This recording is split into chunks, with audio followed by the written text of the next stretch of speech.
Hello, അപ്പോൾ നമുക്ക് ഇന്നത്തെ ഒരു റെസിപ്പി നോക്കിയാലോ. നമുക്ക് അത്താഴത്തിന് ക്വിക്കായിട്ട് ഉണ്ടാക്കാൻ പറ്റിയ ഒരു റെസിപ്പിയാണ്. പിന്നെ നോമ്പ് തുറക്കുന്ന സമയത്ത് നിങ്ങൾക്ക് വേണ്ടെങ്കിൽ ഉണ്ടാക്കാൻ പറ്റും. ഡയറ്റ് ചെയ്യുന്നവരൊന്ന് നോക്കി വെച്ചോട്ടോ. കുറച്ചൊന്ന് ബുദ്ധിമുട്ടിയാൽ എന്താ, ടേസ്റ്റ് ആയിട്ട് കഴിക്കാലോ. അപ്പൊ ഇതിന് ഞാൻ തന്നെ ഇട്ട പേരാണ് cheesy veg bread omelette. Next നമുക്ക് ഇൻഗ്രീഡിയൻസ് നോക്കിയാലോ. അതിന് വേണ്ടുന്ന വെജിറ്റബിൾസും കാര്യങ്ങളൊക്കെ നിങ്ങളുടെ കയ്യിൽ എന്താണോ അവൈലബിൾ ആയിട്ടുള്ള ആ വെജിറ്റബിൾസ് ഒക്കെ എടുക്കുക. ഞാനിപ്പോൾ ഇവിടെ എടുത്തിട്ടുള്ള വെജിറ്റബിൾസ് ക്യാരറ്റും ബ്രക്കോളിയും കുറച്ച് മഷ്റൂം എടുത്തിട്ടുണ്ട്, അതുപോലെ ക്യാപ്സിക്കം, പിന്നെ ഉള്ളി, പിന്നെ കുറച്ച് സ്പ്രിംഗ് ഒനിയൻ. ഇത്രയാണ് ഞാൻ എടുത്തിട്ടുള്ളത്.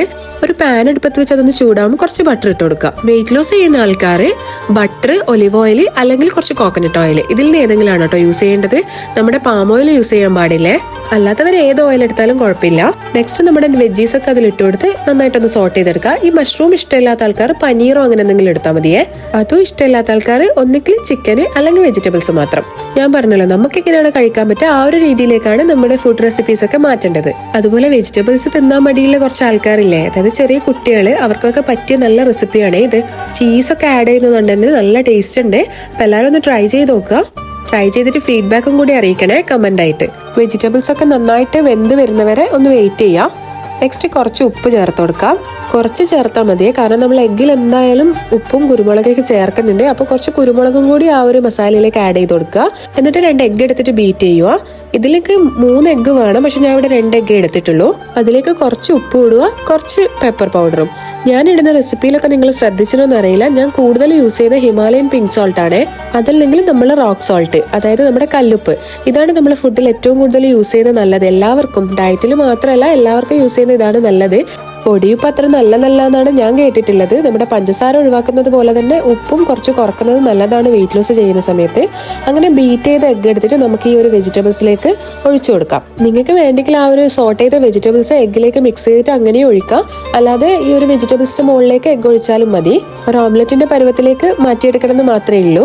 ഉപ്പിടുമ്പോൾ ശ്രദ്ധിച്ചിട്ടുണ്ടേ. ഒന്നാമത് നമ്മൾ വെജിറ്റബിൾസിലും ചേർക്കുന്നുണ്ട്, എഗ്ഗിലും ചേർക്കുന്നുണ്ട്. അതുകൊണ്ട് തന്നെ എല്ലാവരും നോക്കിയിട്ട് ഇടുക. നെക്സ്റ്റ് ഞാൻ ഇവിടെ എടുത്തിട്ടുള്ള ബ്രൗൺ ബ്രെഡ് ആണ്. ഡയറ്റിന്റെ ഭാഗമായതുകൊണ്ടാണ് ബ്രൗൺ ബ്രെഡ് എടുത്തത്, അല്ലെങ്കിൽ നമ്മുടെ നോർമൽ ബ്രെഡ് ആയാലും മതി.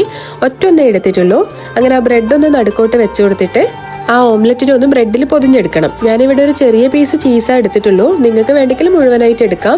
വേറെ ഒന്നും കൊണ്ടല്ല, ഇത് ചെഡ്ഡാർ ചീസാണ്. അപ്പൊ ചെഡ്ഡാർ ചീസിന്റെ ടേസ്റ്റ് എനിക്ക് അത്ര ഇഷ്ടമല്ല, അതുകൊണ്ടാണ് ചെറിയൊരു പീസ് എടുത്തത്. മൊസറല്ല ചീസ് കിട്ടുമെങ്കിൽ അതാണ് ഏറ്റവും ബെസ്റ്റ് കേട്ടോ. അങ്ങനെ നമ്മൾ അതിസാഹസികമായി അതിനൊന്ന് പൊതിഞ്ഞെടുക്കാൻ പോവാണ്. കുറെ വെജിറ്റബിൾസ് ഉള്ളതുകൊണ്ട് തന്നെ കുറച്ച് ബുദ്ധിമുട്ടുണ്ട്. വെജിറ്റബിൾസ് കൂടുതലും ഞാൻ എടുത്തത് തന്നെയാണ്, എന്നാലല്ലേ നമ്മുടെ അകത്തേക്ക് എന്തെങ്കിലും എത്തുള്ളൂ. അതുകൊണ്ട് ഞാൻ അങ്ങനെ എടുത്തത് തന്നെയാണ്. 2 മുട്ട ധാരാളമാണ് നമുക്ക്. ഞാൻ ഈ ഫുഡ് എടുത്തത് സുഹൂറിനാണ്. ആർക്കെങ്കിലും നോമ്പ് തുറക്കുന്ന സമയത്ത് സ്നാക്സ് ആയിട്ട് വേണമെന്നുണ്ടെങ്കിൽ അങ്ങനെ എടുക്കാം. ഒരാൾക്ക് വയറ് നന്നായിട്ട് ഫില്ലാവേ നമ്മൾ സ്നാക്സ് മാത്രമായിട്ട് ഇങ്ങനെ എടുക്കുന്നതാണെങ്കിൽ. അതായത് പ്രോട്ടീനും പിന്നെ കുറെ വെജിറ്റബിൾസും ഒക്കെ വന്നല്ലോ. അപ്പൊ ഇത് നന്നായിട്ടൊന്ന് അടച്ചു വെച്ചിട്ട് വേവിച്ചിട്ടെടുക്കാം. ആ ഒരു ചീസൊക്കെ മെൽട്ടായി വരുന്നത് വരെ ഒന്ന് വേവിച്ചെടുക്കാം. നമ്മുടെ ചീസി വെജ് ബ്രെഡ് ഓംലെറ്റ് ഇവിടെ റെഡി ആയിട്ടുണ്ട്. കാണാൻ ലുക്കില്ലെന്നേ ഉള്ളൂ, ഭയങ്കര ബുദ്ധിയാന്നൊക്കെ പറയുന്ന പോലെ നല്ലൊരു ടേസ്റ്റി ആയിട്ടുള്ള ഐറ്റാണ്. എനിക്ക് ആ മഷ്റൂം ഇട്ടിട്ട് ഭയങ്കരമായിട്ട് ഇഷ്ടമായിട്ടുണ്ട് കേട്ടോ. മഷ്റൂം ഞാൻ അങ്ങനെ കഴിക്കാറില്ല കൂടുതലായിട്ട്. മഷ്റൂമിന്റെ ടേസ്റ്റ് എനിക്ക് അത്ര പിടിക്കാറില്ല. പക്ഷെ ഇങ്ങനെ ഒരു ഓംലെറ്റ് ആക്കിയ സമയത്ത് എനിക്ക് ഭയങ്കരമായിട്ട് ഇഷ്ടമായിട്ടുണ്ടായിരുന്നു. നല്ല ടേസ്റ്റ് ഉണ്ടായിരുന്നു. അപ്പൊ എല്ലാവരും ഒന്ന് ട്രൈ ചെയ്ത് നോക്ക്.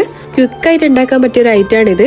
വെജിറ്റബിൾസ് കഴിക്കാത്ത കുട്ടികൾക്കൊക്കെ ഒന്ന് ഉണ്ടാക്കി കൊടുത്തു നോക്ക്. ഇതിന്റെ കൂടെ കുറച്ച് ടൊമാറ്റോ കെച്ചപ്പൊക്കെ കൂട്ടി കൊടുക്കുമ്പോൾ അവർ എന്തായാലും കഴിച്ചോളും. അപ്പൊ എല്ലാവർക്കും ഈ വീഡിയോ ഇഷ്ടപ്പെട്ടെന്ന് വിചാരിക്കുന്നു. ഇഷ്ടപ്പെട്ട ലൈക്ക്, ഷെയർ, സബ്സ്ക്രൈബ്. അപ്പൊ അടുത്ത വീഡിയോ ആയി വരുന്നത് വരെ ബൈ.